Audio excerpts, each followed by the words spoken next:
د سربند تاڼې په حدود شموزو کې یو ورور لګي شوی دی او دوه وروڼه قتل کړي دي او په دې فایرنګ کې د وراندار زخمی شوی ده.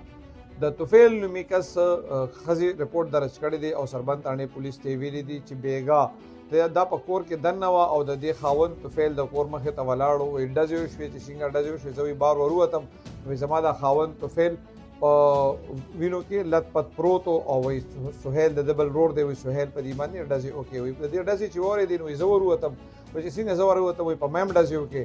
وایي د دې بل درېیم ورور چې کوم دی د دې ښځې لیور واحد وایي چې هغه ډزې واورېدې نو وایي هغه هم رالو وایي د دې سهیل په هغه هم ډزې وکړې. مطلب سهیل ډزې کړي دي د خپل دواړه وروڼې هم ویشتي دي او د خپل وراندار هم ویشتي دي. دا درې واړه زخمیانو یا چې کله هسپتال ته خلکو بوتلل نو دې کې دا واحد او توفیل دا دواړه وروڼه چې کوم دي مړه شوي دي او دا د توفیل ښځه چې کوم ده دا زخمي شوې ده او مرجم تښتېدلی دی. دې حوالې سره چې موږ پولیس سره رابطه وکړه نو هغې وایي چې دا مقتولین